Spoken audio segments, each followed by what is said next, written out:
defar Sénégal, il faut que nous redressions ce Sénégal. Sénégalais, Sénégalais, citoyens du monde, qui vivez parmi nous, vous êtes inquiets. Je voudrais vous rassurer. Le Sénégal a tremblé, mais il ne tombera pas. La gouvernance démocratique du Sénégal sera rétablie. Le président Macky Sall, qui pourtant, en 2012, a bénéficié des grâces du soutien du monde occidental, présenté comme un président jeune, étant né après les indépendances, il avait donné toutes les garanties de la gouvernance démocratique. Il y a même ajouté la gouvernance vertueuse. Ce président a parcouru le monde pour dire que bien qu'étant élu avec un mandat de 7 ans, il va diminuer son mandat de 7 à 5 ans. Il l'a dit en France, il l'a dit à Bruxelles, à l'Union européenne, il l'a dit en Éthiopie devant ses pairs de l'Union africaine. Voilà ce président qui foule aux pieds aujourd'hui l'esprit des lois de Montesquieu. Il va en France tout le temps. Il est accueilli. Il est même accueilli avec un tapis rouge à l'école polytechnique de Paris où j'ai étudié. L'école polytechnique de Paris, du général Faidherbe et du colonel Pinet-Laprade, qui a fait les plans de Dakar, la ville de Dakar dans laquelle nous sommes aujourd'hui. Le président Macky Sall ne croit pas à la démocratie. Le président Macky Sall veut réduire l'opposition à sa plus simple expression. Le président Macky Sall rêve d'un régime à la Poutine ou peut-être un émirat gazier. C'est ce président Macky Sall, aujourd'hui, qui est responsable de ce qui se passe au Sénégal. C'est lui qui est responsable des émeutes, c'est lui qui a provoqué sa jeunesse, c'est lui qui a provoqué l'opposition. Et c'est pourquoi je vous dis, vous pouvez être rassurés. Parce que le peuple sénégalais est un peuple debout. C'est un peuple qui a toujours combattu pour la démocratie. C'est un peuple qui a toujours combattu pour les libertés. Et je voudrais vous rassurer que le calendrier républicain du Sénégal sera respecté. Ce dialogue dit national, qui est un habillage politique de décisions antidémocratiques, antipopulaires, déjà arrêté dans les officines, eh bien ce dialogue ne passera pas. Le président Macky Sall a échoué. Il avait promis des centaines de milliers d'emplois à ces jeunes, il n'y est pas parvenu. Lui et son Premier ministre qui a géré les finances et l'économie de ce pays pendant plusieurs années, ils ont échoué. Et le monde entier doit le savoir.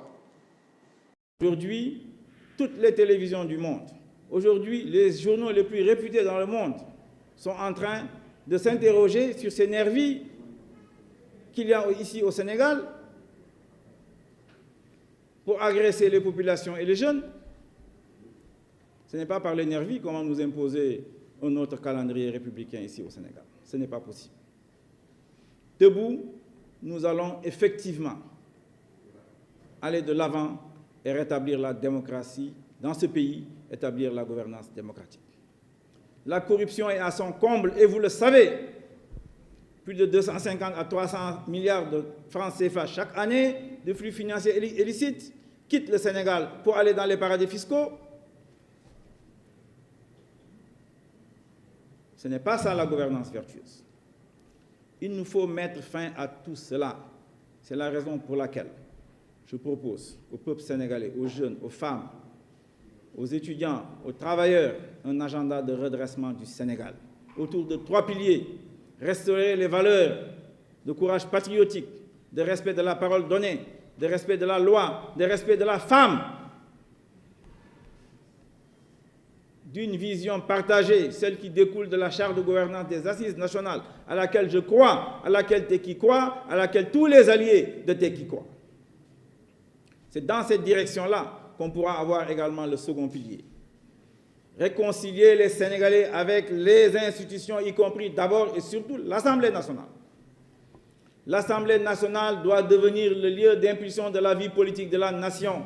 L'Assemblée nationale doit pouvoir contrôler, d'avoir les moyens à la fois humains, à la fois matériels, à la fois financiers pour contrôler l'exécutif.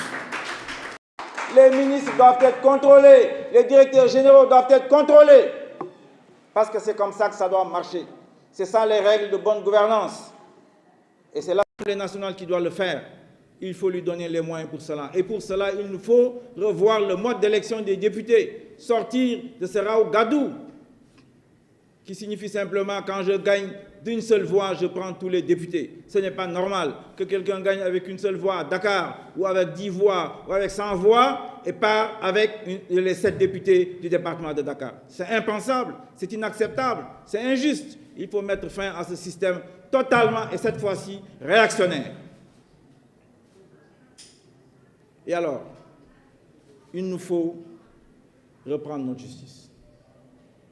La justice est un pouvoir séparé. La justice ne doit pas être aux ordres. Le président de la République ne doit plus être le président du Conseil supérieur de la magistrature. On l'a écrit, on l'a signé, on l'a défendu. Il est temps de l'appliquer. Il est temps que les juges, qu'on crée un parquet financier avec des juges qui comprennent la finance, avec des juges qui comprennent les lois de la finance internationale, ou en tout cas les pratiques de la finance internationale, pour pouvoir assurer les bases d'une bonne gouvernance démocratique. Il nous faut sortir de ce cycle de calomnie, de ce cycle où on veut piéger les hommes politiques, on veut piéger les députés, les maires, de ce cycle de traquenard, de pièges, pour finir par les emprisonner, pour finir par les sortir du jeu politique. C'est cela la marque de fabrique du régime de Macky Sall. C'est cela la marque de fabrique du régime Benno Bokk Yakaar. Il faut en finir et c'est possible. Et enfin, le troisième pilier, il est à la fois économique, social et environnemental.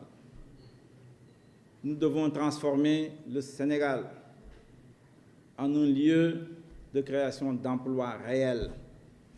Et c'est possible, par l'entreprise. Il faut revaloriser l'entreprise, il faut la considérer, il faut développer les usines, les industries, dans une stratégie de planification, dans une stratégie régionale, avec des pôles régionaux de développement, sortir de ces investissements massifs, inutiles souvent, à Dakar, dans la région de Dakar. Si nous faisons cela, les jeunes vont reprendre espoir, les jeunes vont avoir confiance en leur peuple, confiance en leur croyance, confiance en leur religion, confiance à la loi. La loi ne doit plus être bafouée, interprétée n'importe comment par des personnalités qu'on considérait avant comme étant de grands juristes formés dans les universités françaises ou américaines ou ailleurs, qui parcourent le monde, qui donnent des conseils, qui font des consultations, qui écrivent des projets de loi. Eh bien, cela, ici, avec le pouvoir de l'argent, avec les pressions, avec la stratégie du KEP, comme je dis, eh bien, finissent par trahir le droit, par trahir tout ce qu'ils ont enseigné. Eh bien, le droit doit être rétabli dans ce pays. Il nous faut avoir confiance en nos lois qui font le droit. Confiance en nos institutions, en l'Assemblée nationale, à la justice. Ainsi, je pense, et c'est vrai, et c'est possible, quand on dit que l'Afrique va dessiner la trajectoire économique du monde, je rajoute que l'Afrique est l'enjeu du monde, je rajoute que le Sénégal est soit le cœur, soit l'âme de l'Afrique, eh bien, cela est possible. C'est un rêve qui est possible.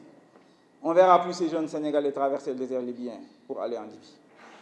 Ou aujourd'hui, le Guatemala pour aller au Mexique, au New Mexico, aux États-Unis. Parce qu'ici, au Sénégal, il y aura de l'espoir.